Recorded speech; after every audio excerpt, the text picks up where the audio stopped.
지난주부터는 이제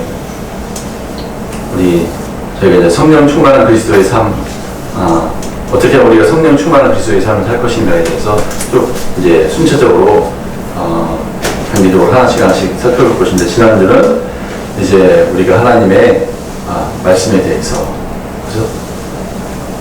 우리 인생 기초를 하나님의 말씀에 두어야 우리 인생의 기초가 튼튼하고, 모래 위에 집을 짓게 되면 우리 인생은 비가 오고 창수가 나면, 홍수가 나면 다 무너질 수밖에 없다 하는 말씀을 함께 나눴습니다. 그래서 우리 인생은 다 집을 짓는 것과 같다 이렇게 말합니다. 우리의 믿음의 집이 어떻게 지어지고 있는지 잘 돌아봐야 한다 이렇게 말씀을 살펴봤는데, 우리가 이제 반석의 집을 짓는 것은 말씀을 듣고 행하는 것이라고 했습니다.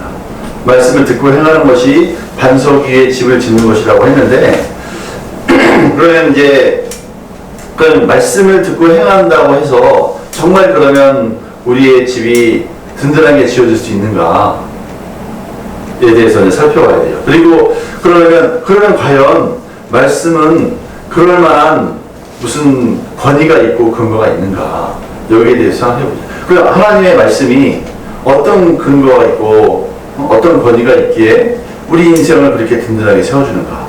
세상에 돈도 세워주지 못하고 세상에 권력도 세워주지 못하는 그 인생의 든든한 반석을 어떻게 하나님 말씀이 우리 인생 가운데 세워줄 수 있는가에 대해서 오늘 말씀을 살펴보겠습니다. 그래서 말씀은 하나님 예수님께서도 이 말씀이라고 하는 것은 성경 말씀을 말씀 또는 하나님의 말씀이라고 우리가 부르는데, 이렇게 우리가 부르는 이유는 예수님께서 그렇게 말씀하셨기 때문이에요. 예수님께서 이제 성경에 기록되었을 때 이렇게 말씀하시고, 성경에 기록되었을 때 이렇게 계속 말씀하세요. 성경, 스크립처 이렇게 얘기했죠. 그런 성경, 그리고 그 성경을 인용하실 때 예수님 또 뭐라고 말씀하시면 하나님의 말씀에 이렇게 말씀하십니다. 하나님의 말씀에. 그래서 예수님은 이 말씀을, 성경 말씀을 가지고 뭐라고 했냐면 하나님의 말씀이라고 했습니다. 이 성경은 결국은 하나님의 말씀인 거죠. 하나님의 말씀인 거예요. 그래서 우리가 이 하나님의 말씀대로 살면 하나님께서 반드시 책임을 져 주신다는 거죠. 아멘. 그래서 이제 우리가 이 하나님의 말씀이 이런 반드시 어떤 효과가 나타나는데, 하나님의 말씀을 우리가 접하게 되면 반드시 말씀은 어떤 효과가 나타납니다. 그런데 우리가 왜 이 하나님의 말씀이 우리 삶 가운데 그 무궁무진한 말씀의 효과가 나타나지 못하느냐, 그 이유는 말씀에 대한 우리의 반응이 잘못되었기 때문인 거죠. 그래서 오늘 말씀을 통해서 너희가 하나님의 말씀을 듣고 행하는 것이 반석의 집을 짓는 것이라고 했는데, 그런데 그것을 제대로 못하는 이유는 말씀을 듣는 데서 실패하는 거죠. 잘 듣는 데서 실패를 하는 거예요. 그래서 말씀을 통해서 어떻게 우리가 말씀에 반응하는 것이 중요한지, 그리고 말씀에 반응할 때 어떤 효과가 우리 삶 가운데 나타나는지 한번 살펴보겠습니다. 우리 히브리서 4장 12절 말씀을 같이 한번 보겠습니다.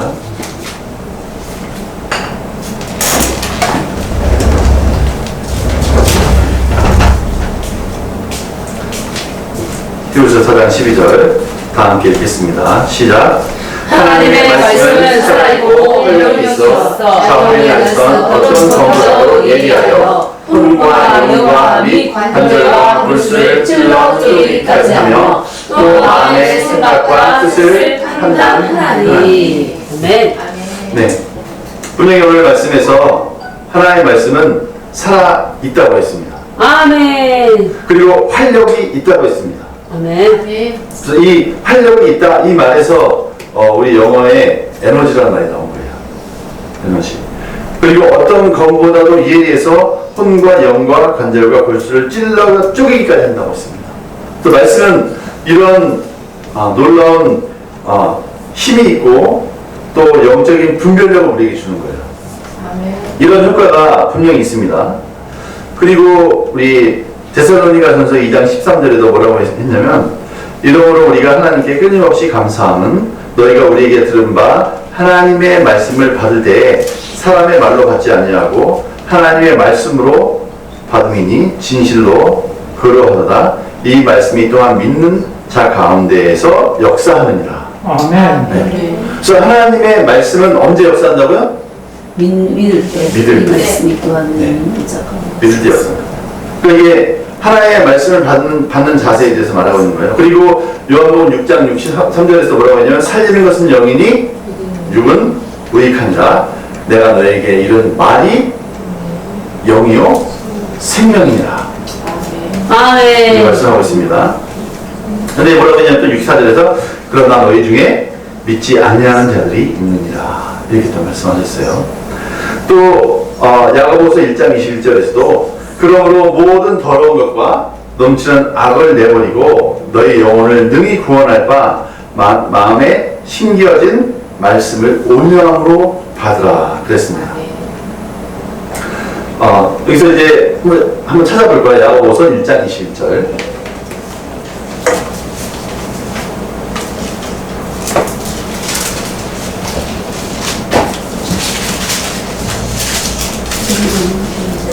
야고보서 1장 21절. 이 말씀을 통해서 왜 우리가 말씀을 못 받는가에 대해서 설명해 주고 있어요.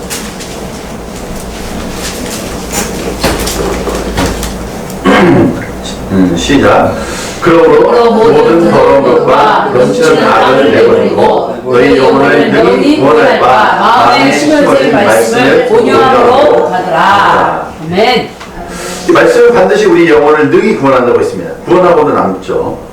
그런데 그 말씀이 어디에 있다고요? 마음에 심겨져 있다고 했습니다.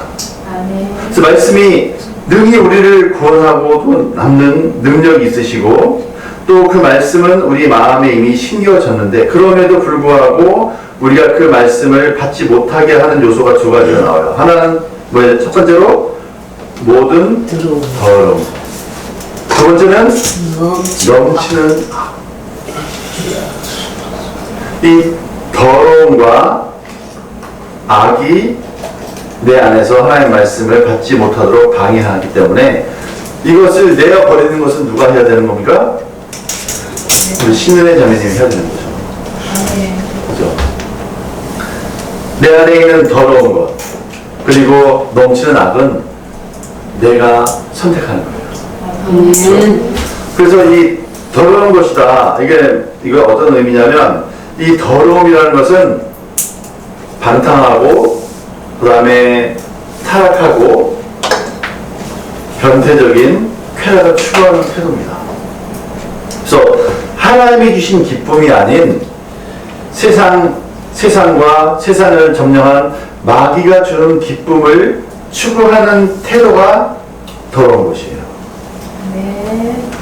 그러니까 하나님이 주시는 기쁨이 아닌 세상에 주는 기쁨을 추구할 때 우리의 영혼은 더러워지게 돼 있고 그럴 때 우리는 하나님의 말씀을 선택하지 않게 돼 있어요. 그죠? 내가 추구하는 것이 더러울 때는 하나님의 말씀이 싫어지는 거예요. 그래서 내가 하나님의 말씀이 좋아지려면 내가 선택하는 세상의 더러운 것이 싫어져야 됩니다. 아멘. 내버려야 돼요. 그래서 그럴 때 하나님의 말씀을 택할 수 있어요. 그래서 내가 세상에 더러운 것이 좋아지면 하나님의 말씀을 기쁨으로 들을 수가 없고 졸리게 됩니다.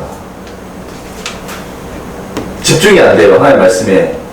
그래서 내가 이 세상의 더러운 것을 내가 버리게 되면 그때 하나님의 말씀이 귀에 들어오기 시작합니다. 이거는 분명합니다. 아멘. 두 번째는 이제 넘치는 악을 버리라고 했습니다. 이 악이라는 것이 무엇이냐? 이 악은 말씀을 듣지 않는 어린아이의 못된 태도 같은 거예요. 그래서 어른이나 부모님이 뭐라고 이렇게 조언을 해줄 때 싫어. 이렇게 거부하는 태도, 또 반박하는 태도. 부모님이 뭐 이렇게 얘기하면 그거는 엄마 얘기고, 그건 아빠 얘기고, 그거는 당신들이 살 때, 어렸을 때 얘기고, 지금은 세계가 달라요. 하는 그런 태도. 그래서 전혀 들으려고 안 하죠. 시도 안 먹혀요. 부모님이 얘기하든, 할아버지, 할머니가 얘기하든, 누가 얘기하든, 시도 안 먹힙니다. 이런 태도들. 이게 바로 악한 태도. 반박하고, 말대꾸하고, 전혀 들으려고 하지 않는 그런 태도. 그게 악한 태도예요. 이게 바로 영혼의 자세입니다. 우리의 마음의 자세가 이렇게 들으려고 하지 않고 나는 이 하나님의 말씀보다 세상에서 주는 더러운 즐거움이 더 좋아 하는 그것을 택하는 그런 태도를 가지고 있는 한 우리 하나님의 말씀이 우리 마음 가운데 심겨진 하나님의 말씀이 나타내는 효과를 볼 수가 없다는 거예요. 그래서 아무리 예배를 드리고 교회를 와도 기쁨이 없습니다. 또 하나님의 말씀에 대한 기쁨이 없어요. 하나님의 말씀에 대한 확신도 안 생겨요. 믿음도 안 생겨요. 오히려 점점 더 세상의 쾌락을 즐기며 마음대로 사는 친구들이 더 부러워 보여요. 불쌍해 보이는 것이 아니라 세상에서 예배도 마음대로 빠지고 수요 예배도 마음대로 안 다니고 금요 예배도 마음대로 안 다니고 뭐 마음대로 빠지고 싶을 때 빠지고 놀고 싶을 때 노는 그런 친구들을 볼 때 와, 내 인생은 왜 이렇게 피곤하지? 하는 생각을 하게 됩니다. 그런 세상의 즐거운 쾌락을 맛보기 시작하면 그죠? 마치 누가복음 15장에 나오는 둘째 아들과 같은 그런 마음, 먼 나라로 가고 싶은 그런 상태에 빠지게 되는 거죠. 그래서 우리가 이 사실을 정말 중요해야 됩니다. 그래서 시편 25편에 보면 어떤 사람들이 이렇게 하나님의 말씀에 교훈을 받게 되는가에 대해서 잘 나와 있어요. 시편 25편 말씀 한번 찾아볼까요?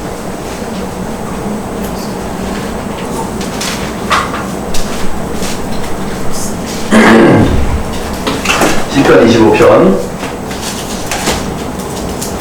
8절, 9절, 10절을 같이 읽어보겠습니다.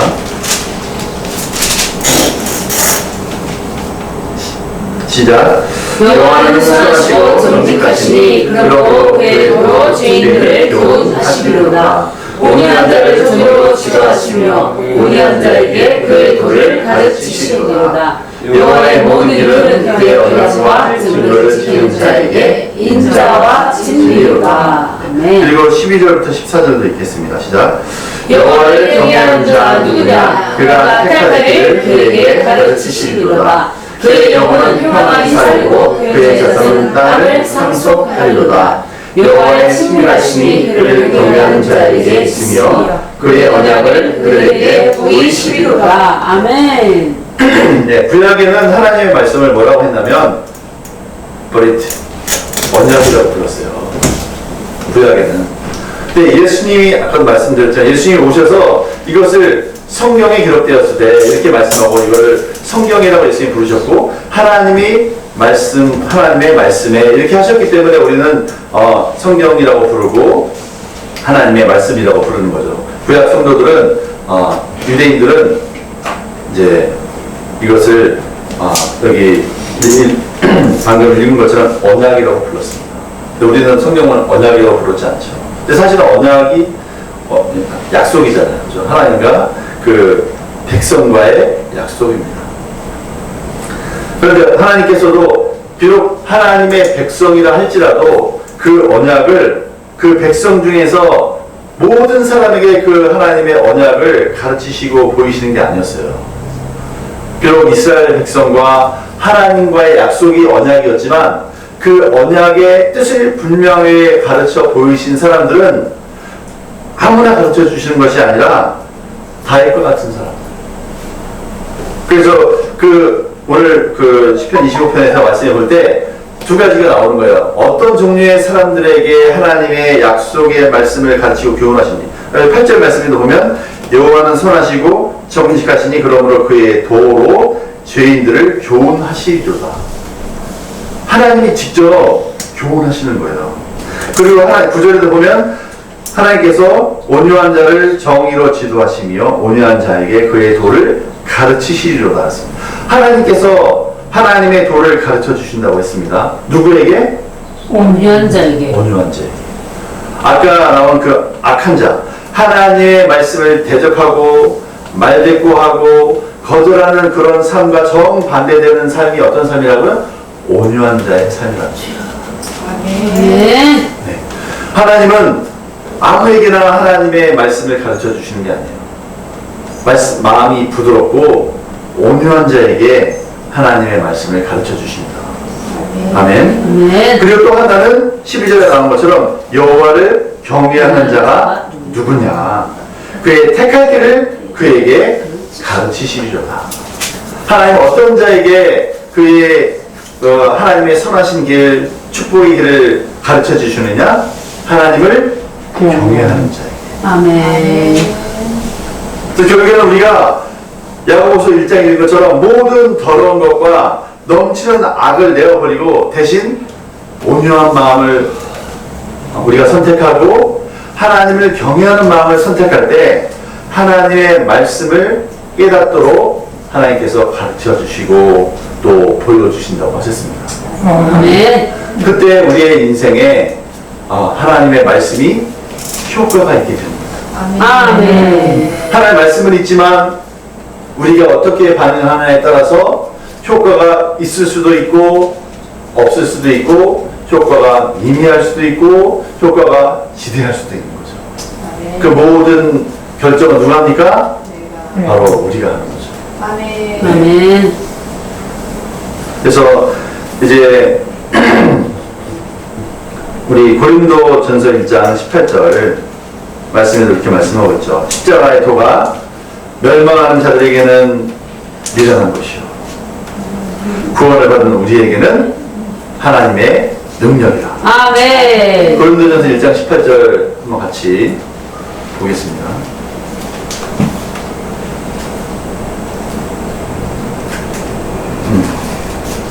같이 읽겠습니다. 시작. 십자가의 도가 멸망하는 자들에게는 미련한 것이요 구원을 받는 우리에게는 하나님의 능력이라. 아멘. 혹시 우리가 어떻게 우리가 말씀대로 다 살아요? 이 말씀 좋지만 이 말씀 어떻게 다 지킵니까? 하고 생각을 한다면, 그리고 이 말씀을 나하고 무슨 상관이 있어요? 말씀은 말씀이고 나는 나고, 이 말씀은 수천 년에 쓴 책이고 나는 지금 2020년에 살고 있는데 이 말씀이 나랑 무슨 상관이 있어요? 지키든 말든 그런 생각을 하고 있다면 그럼 멸망하는 자의 편에 있는 거죠. 멸망하는 자의 가깝게 있는 거예요. 그런데 구원을 받은 우리에게는 하나님의 말씀이 하나님의 능력이 돼요. 아멘. 아멘. 말씀이 여러분에게 능력이라고 느껴지십니까? 아멘. 아멘. 말씀이 능력입니까? 아멘. 네. 아까 히브리서 4장 12절에서 나왔죠. 하나님의 말씀은 좌우의 날선 검보다 더 예리하다고 했습니다. 아멘. 그 당시에 총이 없었으니까 그 당시에 가장 무서운 무기는 좌우의 날선 날카로운 칼이 제일 무서운 무기였어요. 만약에 그 사도 바울 때 핵무기에 있었다면 뭐라고 표현했을까요? 하나님의 말씀은 핵무기보다 더 위력이 있다. 아멘. 이렇게 말씀했겠죠. 북한에서 개발한 핵탄두보다 하나님의 말씀이 더 위력이 있습니까? 아멘. 하버드 나오고 서울대 나온 그 실력 있는 자보다 하나님의 말씀이 더 지혜롭습니까? 아멘. 그렇죠. 세상에 부귀 영화를 가진 빌 게이츠나 그렇죠? 삼성보다 하나님의 말씀이 더 부유합니까? 아멘. 네. 하나님의 말씀은 세상의 어떤 권세보다, 세상의 어떤 강력한 무기보다, 세상에 아무리 많은 돈보다 하나님의 말씀이 더 능력이 있습니다. 아멘. 세상에 있는 모든 돈을 다 끌어모아도 한 사람도 구원 못 시킵니다. 그렇죠? 세상에 있는 핵무기를 다 끌어모아도 한 사람도 구원 못 시킵니다. 아멘. 세상에 있는 모든 정치 권력을 다 끌어모아도 한 사람도 구원 못 시킵니다. 근데 하나님의 말씀은 한마디만 있어도 모든 영혼들을 다 구원할 수 있습니다. 아멘. 하나님과 이 하나님의 말씀과 세상의 능력과 비교가 되니까 비교가 안 되죠. 그렇죠? 지금 교회를 핍박하고, 그렇죠? 말도 안 되는 그 언론 플레이로 전 교회를 핍박하고 목사님들을 궁지에 몰아넣는 이 사람들이 더 강해 보이십니까? 아닙니다. 하나님의 말씀이 아무것도 아닙니다. 하나님이 이제 그만 끝납니다. 우리 잘 알죠? 네. 다니엘서 나오잖아요. 그죠? 벨사살 왕이 그 자기의 권세에 취해가지고 성전 예루살렘에서 가져온 그 성전 기물, 하나님을 섬기는 성물을 가지고서 야 거기다 술 따라 마셔볼까? 이런 오만방자한 생각이 갑자기 드는 거예요. 너무 이 바벨론의 그 부가, 바벨론은 그래서 우리가 2장에 나오는 그 신상 있잖아요. 다니엘과 그 느부갓네살 왕에게 보여줬던 그 신상, 머리는 금이고, 그죠? 그 다음에 가슴은, 어깨와 가슴은 은이고, 배와, 그죠? 이 넓적다리는 동이고, 발은 철이고, 이런 그 환상을 보여주는 그 비유에서 이 머리 부분, 금에 해당하는 부분이 바벨론이 있거든요. 그래서 바벨론은 역사상 금이 가장 많은 나라였어요. 금. 그래서 그 온 세상의 금을 다 끌어모은 그 부유한 느부갓네살 그리고 바벨론 왕, 그 왕의 후대로 이제 벨사살 왕이 된 거죠. 근데 벨사살 왕이 그 자기가 가지고 있는 부귀를 생각해볼 때 너무 이 기고만장해진 거죠. 그러니까 갑자기 그냥 자기 갖고 있는 술자리에 술 퍼마시지. 왜 갑자기 그 하나님을 섬기던 성전 기명에다가 술 퍼마실 생각을 했을까요? 아주 오만방자해진 거죠. 그 생각이. 사단해지는 생각이죠. 하나님을 능욕하고 싶은 거예요. 그러니까 그 다니다가 술을 퍼마시는데 갑자기 벽에 그 손가락이 나타나서 이 벽에다 글을 썼잖아요. 메네 데겔 우바드시. 그렇죠? 메네 뭐예요? 재보고 달아보고, 그렇죠? 영어로 웨이, 그러니까 무게를 달아봤는데 부족하다. 그래서 하나님이 딱 달아보셨을 때, 네? 하나님이 딱 그렇게 오만방자하고 세상을 주물럭거릴 것 같은 그런 권세를 가지고 있었지만 그 순간에 하나님이 너는 이제 끝이야. 끝났다. 딱 벽에다가 딱 쓰시니까 그 순간에 그 벨사살 왕의 넓적다리가 후두두 떨리고 설 수가 없는 거예요. 앉아있는데도 넓적다리가 덜덜덜 떨려가지고 그리고 그날 밤에 암살당했습니다. 끝난 거예요. 네. 하나님이 너 끝이야. 그러면 끝입니다. 아멘. 아멘. 네. 하나님의 한 말씀이면 끝납니다. 아멘. 아멘. 그래서 하나님의 말씀이 우리에게 능력입니까? 아멘. 아멘. 그렇죠? 세상의 어떤 권세보다, 세상의 어떤 부유함보다 하나님의 한 말씀이 더 비교할 수 없이 뛰어난 능력이 되십니다. 아멘. 우리를 어떠한 어려운 가운데서 구원하실 하나님의 능력이십니다. 아멘. 네. 네, 이 말씀이 그러면 구체적으로 어떻게 우리에게 효력으로 나타나느냐, 크게 세 가지로만 살펴보겠습니다. 첫 번째는 하나님의 말씀은 우리에게 믿음을 줍니다. 두 번째는 하나님의 말씀은 우리에게 새로운 탄생을 줍니다. 세 번째로 하나님의 말씀은 우리에게 영적인 영양분을 주어서 우리를 성장하게 합니다. 첫째로 믿음에 대해서 살펴보겠습니다. 우리 로마서 10장 17절 말씀 같이 보겠습니다.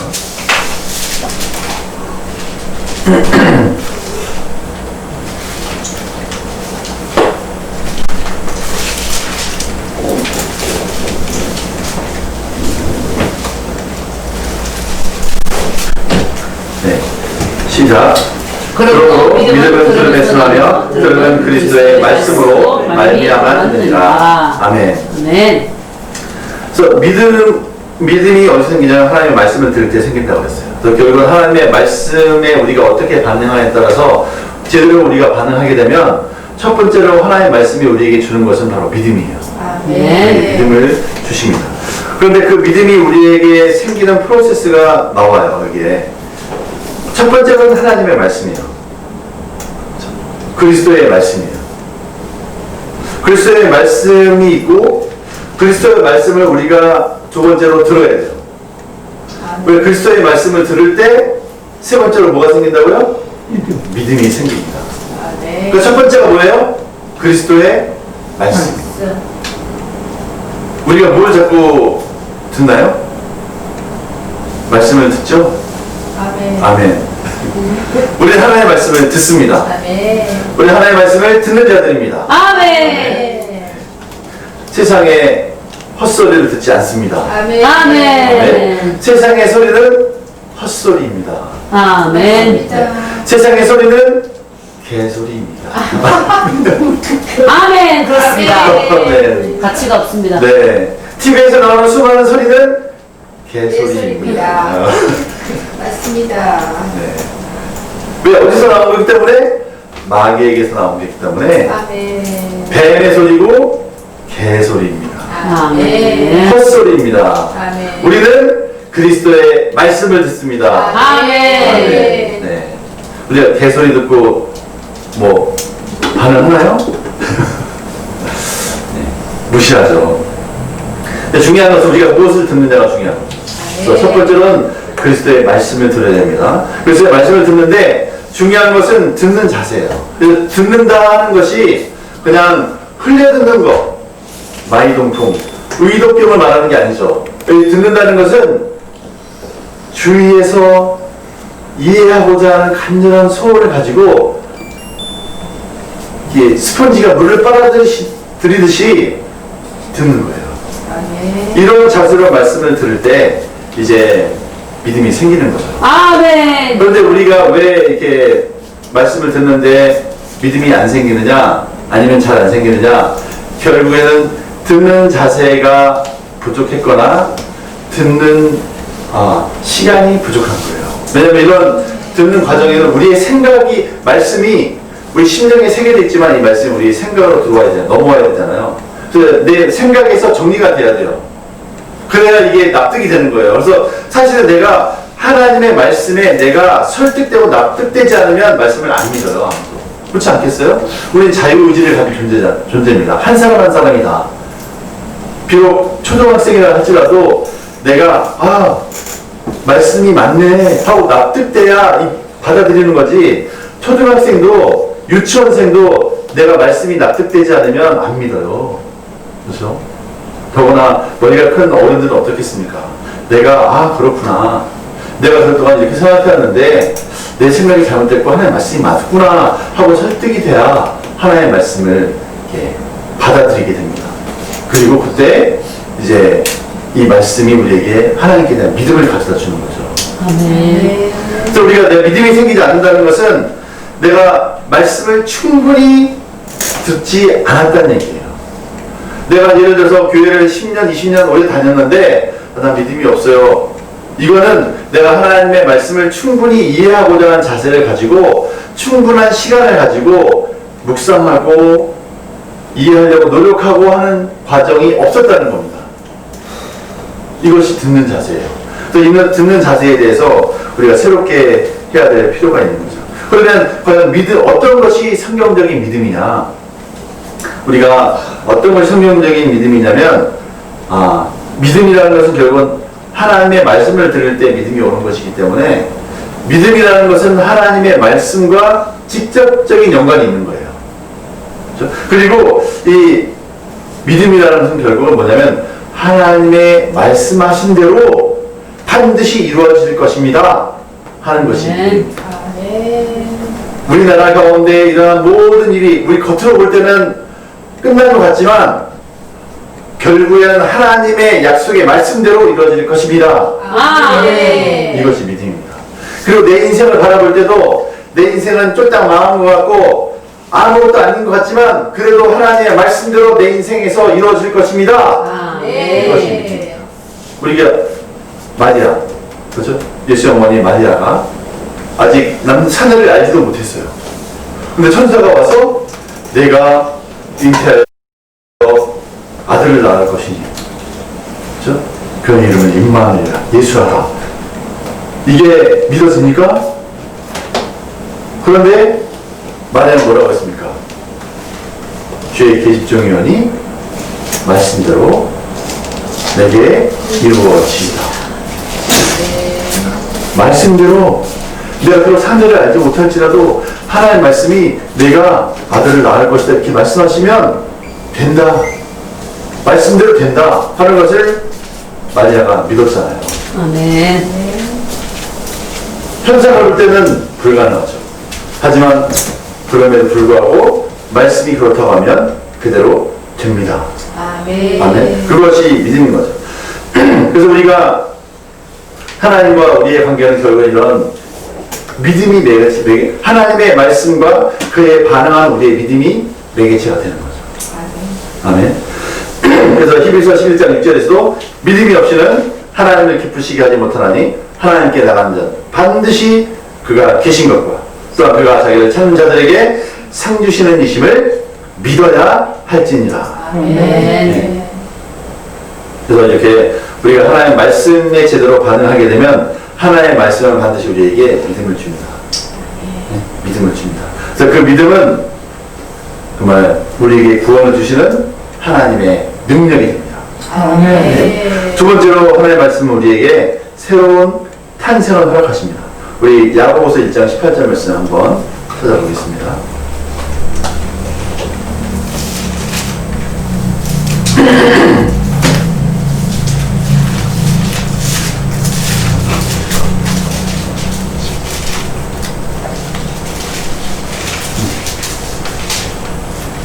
야고보서 1장 18절 시작. 그가 그의 표적을 중에 우리로 한사 전녀가 되게 하시려고 자기의 뜻을 따라 주의 말씀으로 우리를 낳으십니다. 아멘. 네. 우리가 첫 열매래요. 무엇의 열매냐? 하나님의 진리의 말씀의 열매라고 말하고 있습니다. 그래서 그 진리의 말씀으로 우리를 낳으셨다고 말씀하고 있습니다. 아멘. 그러니까 하나님의 말씀으로 우리는 새롭게 태어나는 거예요. 아멘. 아멘. 우리가 말씀에 제대로 반응하게 되면 우리 가운데 믿음이 생겨나게 되고 믿음만 생기는 것이 아니라 우리에게는 새로운 생명이 우리에게 싹트게 되는 거예요. 아멘. 왜냐하면 생명의 씨앗이 우리에게 들어오기 때문입니다. 그래서 베드로전서 1장 23절에도 너희가 거듭난 것은 썩어질 씨로 된 것이 아니요 오직 썩지 아니하는 씨로 된 것이니 살아있고 항상 있는 하나님의 말씀으로 되었는가 했습니다. 아멘. 하나님의 말씀은 우리를 거듭나게 한다고 했습니다. 그래서 거듭난다 하는 말이 헬라어 원어에는 거듭난다 하는 말이 어떤 의미냐면 위로부터 난다, 다시 태어난다 이런 의미가 아니라 거듭난다 하는 말이 헬라어 원어로는 위로부터 난다 그런 뜻입니다. 이 땅에서 우리는 한번 육체적인 생명이 났지만 우리가 하나님의 말씀을 받게 되면 위로부터 하나님의 말씀을 통해서 위로부터 다시 한번 태어나게 되는 거예요. 그래서 새로운 탄생을 우리가 경험하게 됩니다. 그래서 요한일서 3장 9절에서도 하나님께로부터 난 자마다 죄를 짓지 아니하나니 이는 하나님의 씨가 그 속에 거하며 그도 범죄하지 못하는 것은 하나님께로부터 났습니다. 아멘. 말씀없습니다. 우리가 하나님의 말씀에 대해서 제대로 반응하게 되면 하나님의 말씀 우리에게 믿음을 가져다 주게 되고 또 그보다 사실은 더 중요한 게 뭐냐면 하나님의 생명을 우리가 받게 되는 거예요. 그래서 사실 신은 생명을 결정하는 거죠. 우리가 콩 심는데 콩 나고 팥 심는데 팥 나는 거죠. 열심히 콩을 심으면 그럼 콩나무가 나오는 거예요.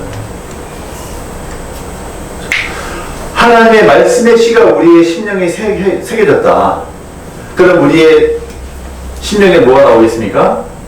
하나님의 생명이 나오는 거죠. 아멘. 아, 그래서 네. 하나님의 생명의 열매가 맺히는 겁니다. 아, 네. 아멘. 우리는 새로운 생명을 가진 존재입니다. 아멘. 네. 하나님의 말씀이, 하나님의 씨앗이 바로 하나님의 생명인 거죠. 씨는 바로 뭐예요? 생명이잖아요. 씨를 왜 뿌립니까? 우리가 콩을 왜 심어요? 그 씨 안에 콩의 생명이 들어있으니까 심잖아요. 그러니까 콩의 생명이 있는 거예요. 하나님의 말씀은 하나님의 씨앗입니다. 아멘. 하나님의 생명입니다.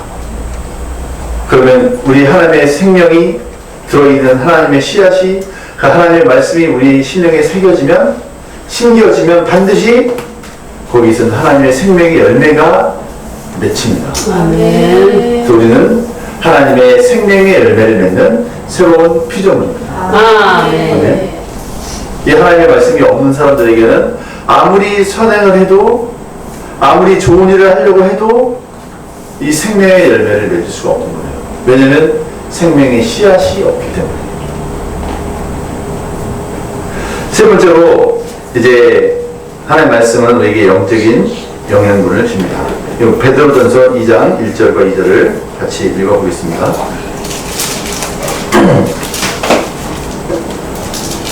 시작. 그러므로 모든 악독과 모든 비만과 의식과 시기와 모든 비방하는 말을 버리고 단단하게 같이 순전하고 신령한 자를 사모하라. 이는 그로 말미암아 너희로 구원에 이르도록 자라게 하려 함이라. 아멘. 그래서 여기서도 이제 1절에서 모든 악독과 기만과 외식과 시기와 모든 비방하는 말을 버리라고 했습니다.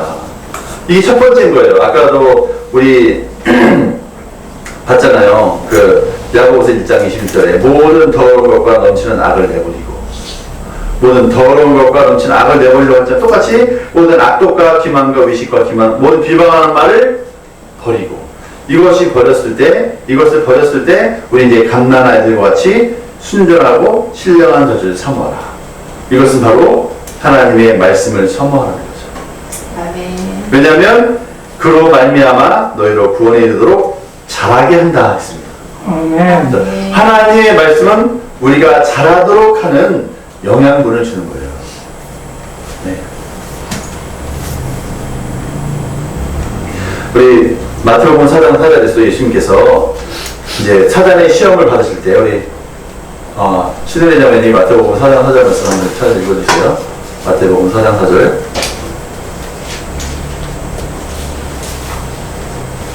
예수께서 대표하시되 기록되었을 때 사람이 떡으로만 살 것이 아니요 하나님이 입으로부터 나오는 모든 말씀으로 살 것이라 하느니라 하십니다.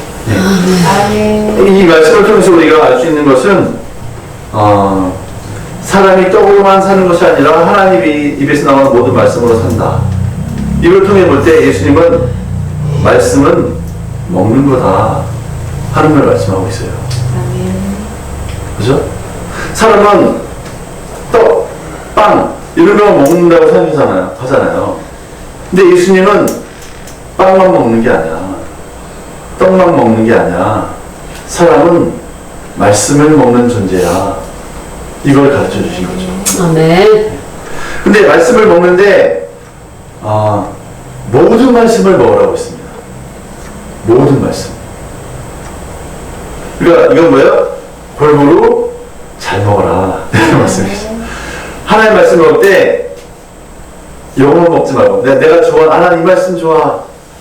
내가 좋아하는 말씀만 보고 난 이 말씀 참 이해 안 돼. 이 말씀은 좀 싫어.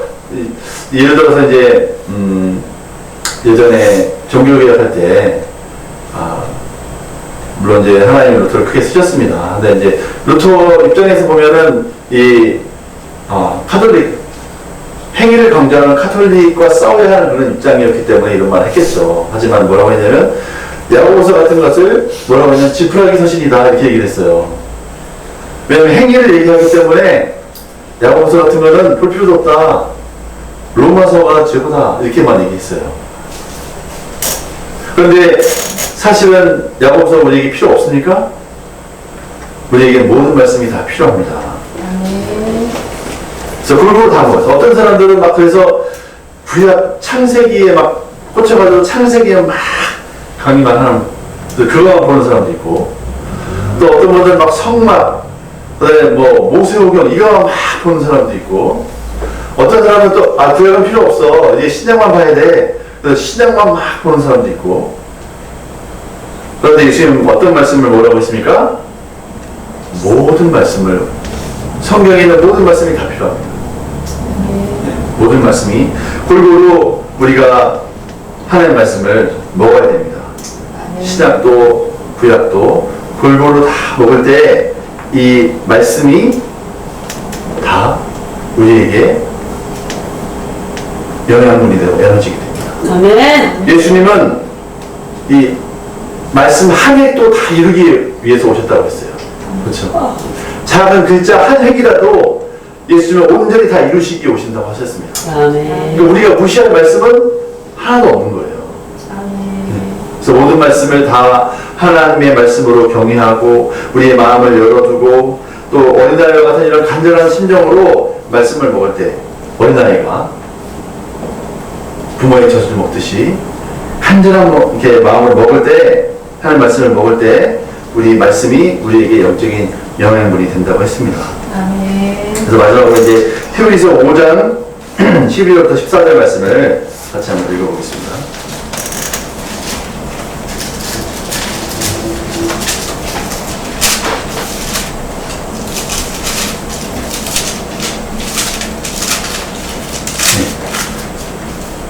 함께 12절부터 14절 같이 읽겠습니다. 시작. 때가 오래 되었으므로 너희가 마땅히 선생이 되었을 너희가 다시 하나님의 말씀의 소고에 대하여 누구에게서 말씀을 받아야 처지이니 단단한 음식은 못 먹고 젖이나 먹어야 할 자가 되었도다. 이는 젖을 먹는 자마다 어린아이 위의 말씀을 경험하지 못하는 자요 단단한 음식은 전사자의 것이니 그들은 지각을 사랑하고 연단하다가 선악을 분별한 자들이라. 아멘. 아멘. 그러니까 우리 하나님의 말씀이 반드시 우리에게 새로운 피조물로서의 새 생명을 주고 믿음을 주지만, 또 우리가 열심히 해야 될 일이 바로 이거죠. 열심히 하나님의 말씀을 먹어서 성장해야 된다는 거예요. 성장해야 된다는 거예요. 성장을 못하면 여기 나오는 것처럼 이 사도 바울 때도 이런 일이 있었던 거예요. 사도 바울 때도 우리 12절 말씀 같이 한번 다시 읽어볼까요? 12절 시작. 때가 오래되었으므로 너희가 마땅히 선생이 되었을 터인데 너희가 자신의 말씀에 초보에 대하여 누구에게서 말씀을 받아 주지니 단단한 음식을 못 먹고 젖이나 먹어야 할 자가 되었도다. 네. 그래서 사도 바울 때면 얼마 안 됐잖아요. 그런데 그때도 계속해서 하나님의 말씀의 초보를 또 배우고 계속 배워야 하는, 가르쳐야 될 입장인데 계속 배워야 하는 그런 입장에 있는 성도들을 바라볼 때 사도 바울이 한탄하는 거죠. 단단한 음식을 못 먹고 젖이나 먹어야 할 처지가 되었도다. 그래서 이게 부모의 입장에서, 이게 영적인 부모잖아요. 사도 바울이 그 영적인 부모의 입장에서 볼 때 이제 좀 성장해서 다른 사람을 도와주고 섬기고 말씀을 가르쳐야 될 입장인데 계속 어린아이처럼 가르쳐 좀 그렇게 있는 걸 볼 때 좀 가슴이 아픈 거죠. 그래서 신앙생활을, 그래서 참 보면은 신앙생활 10년 하고 20년 하고 30년 해도 계속 배우기만 하는 성도가 있고, 그래서 이제 그거를 소비자형 그리스도인이라고 말하는 분들도 있더라고요. 소비자형 그리스도. 뭔가 누군가에게 계속 이렇게 낭비를 시키는 거예요. 예를 들어서 우리 가정에도 가족 구성원이 많이 있는데 소비자형 구성원이 있고 생산형 구성원이 있는 거예요. 그죠? 그래서 이제 물론 어느 나이가 되기까지는 다 소비자형 가족 구성원이 되는 거죠. 그때가 되면 이제 생산자형 가족 구성원이 되는 거예요. 그래서 계속 이제 받기만 하고 소비만 하는 데서 이제 돈도 벌어서 뭐도 사오고 뭐도 가져오고 그런 사람으로 바뀌는 거죠. 근데 맨날 40이 되고 50이 돼도 계속 집에서 소비자형 가족 구성원으로 남아있으면 그 부모의 심정이 어떻겠습니까? 그렇죠? 그것처럼 똑같은 거죠. 교회 성도인데 이제는 다른 사람을 가르치고 섬기고 세워야 될, 집을 세워야 될 그런 성도가 그렇게 되지 못하고 계속 젖을 먹는다면 안 되는 거죠. 왜 그렇게 됐느냐? 이거는 이제 하나 13절에 나온 것처럼 의의 말씀을 경험하지 못했다고 했습니다. 그리고 이제 왜 그랬냐면 지각을 사용함으로 연단을 받아서 선악을 분별하는 그런 삶을 살지 못했다는 거죠. 네. 그래서 이거는 이제 지각이라는 것은 어떤 영적인 감각이죠. 영적인 감각. 네. 어떤 영적인 분별력을 얘기하는 거예요. 그래서 하나님의 말씀을 우리에게 주고 믿음을 주셨다면, 그리고 우리에게 새로운 생명을 하나님이 우리에게 주셨다면 우리에게는 그 생명에는 반드시 분별력이 있습니다. 지각이 있어요. 영적인 지각이 반드시 있어요. 그래서 그거를 이제 영의 기능이라고도 하고, 그것을 어떤 이제 우리는 보통 이제 그것을 양심이라고도 하고, 또 어떤 직감이라고도 하죠. 그 기능들. 그래서 그런 기능들을 우리가 그 영의 기능들을 자꾸 사용하는, 여기서 그 지각이라는 것은 그 영적인 기능들을 말하는 거죠. 그 영적인 기능들을 자꾸 사용해서 하나님의 말씀이 맞구나 하는 반복되는 경험이 있어야 된다는 거죠. 그때 장성한 자가 된다는 거예요. 네. 그래서 우리 그런 경험들을 많이 해야 되는 거죠. 하나님의 말씀이 맞구나. 하나님의 말씀이 더 강하구나. 그렇죠? 내가 육신대로 하고 싶었지만 내가 내 생각을 굽히고 하나님의 말씀대로 했더니 이 말씀이 맞구나. 그래서 예전에 그런 간증을 들은 적이 있어. 어떤 미국의 한 고등학교 학생이 고등학교를 막 졸업하는 그런 시기였어요. 고등학교를 막 졸업하는 그런 시기였는데 이제 그때 막 대학을 가려고 하는 때였죠. 그런데 갑자기 교회 선교팀에서 멕시코로 선교 가자고 제안이 들어온 거예요. 마지막 고3 마지막 막바지에 이제 그때 대학 막 지원하면서 자기소개서 쓰고 막 그럴 때였어요. 막 그럴 때였는데 막 자기는 좋은 대학에 가고 싶어서 열심히 공부해 왔는데 막상 그런 중요한 시기에 멕시코 선교를 가자고 그런 거예요. 근데 고민이 되는 거죠. 내가 대학을 좋은 대학 가려고 지금 몇 년을 이렇게 공부했는데 이제 이 결정적인 순간에 선교를 간다고? 한 달을 가는 거예요. 그러니까 막 고민이 되는 거예요. 그때 그 여학생이었는데 그 여학생이 그 순간에 그래 내가 먼저 그의 나라 어디를 구하자. 그래서 그것을 다 포기하고 이제 한 달간 멕시코 선교를 간 거죠. 다 그 지원서 쓰는 준비한 하나도 준비 못한 거예요. 그리고 급하게 한 달 동안 선교하고 와서 진짜 하루 만에 급하게 써서 이제 낸 거죠. 그래도 좋은 결과가 얻은 거예요. 그러니까 먼저 그의 나라를 아마 그래서 그걸 간증하는 거예요. 자기가 한 달 동안 내내 쓴 것보다 더 좋은 데를 간 거예요. 좋은 데를.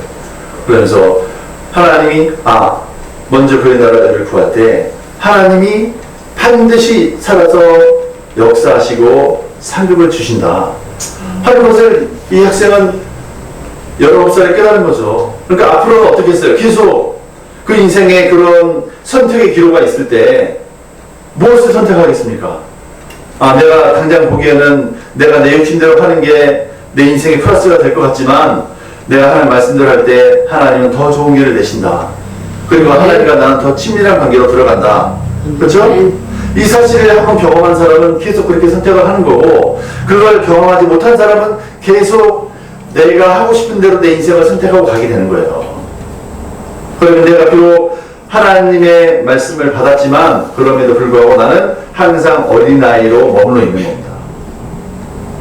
그래서 우리가 하나님의 말씀을 받았을 때 하나님의 말씀 반드시 우리에게 영적인 영향을 줍니다. 그런데 우리가 어떻게 하느냐에 따라서, 믿음이 오는 것도 내가 어떻게 반응하느냐에 따라서, 내 안에 있는 새로운 탄생의 그 하나님의 말씀의 씨의 열매가 맺히는데 그것도 내가 어떻게 반응하느냐에 따라서, 그리고 그 말씀이, 하나님의 말씀이 우리에게 영향을 주는데 내가 어떻게 하나님의 말씀에 반응하느냐에 따라서 하나님의 영향이 풍성하게 올 수도 있고 그렇지 않을 수도 있다는 거죠. 그래서 반드시 우리에겐 그런 믿음과 확신이 있어야 돼요. 하나님의 말씀은 반드시 역사하신다. 아멘. 하나님의 말씀은 반드시 나에게 믿음을 주신다. 아멘. 하나님의 말씀은 나에게 반드시 영향분을 주신다. 아멘. 하나님의 말씀 반드시 열매를 맺는다. 이런 확신을 가지고 우리가 하나님의 말씀에 겸손하게, 그죠? 하나님을 경외하는 마음을 가지고 온유한 심정으로 말씀을 받을 때 하나님의 말씀을 반드시 우리에게 역사한다 하는 사실을 우리가 알고 우리의 말씀에 대한 우리의 태도를 새롭게 할 수 있기를 축원합니다. 아멘. 그럴 때 반드시 하나님의 말씀은 우리 한 사람 한 사람을 하나님 안에서 장성한 자들로, 또 하나님 나라를 위해서 놀라운 일을 할 수 있는 자들로 세워주실 것을 믿습니다. 아멘. 기도하고 마치겠습니다. 하나님 감사합니다.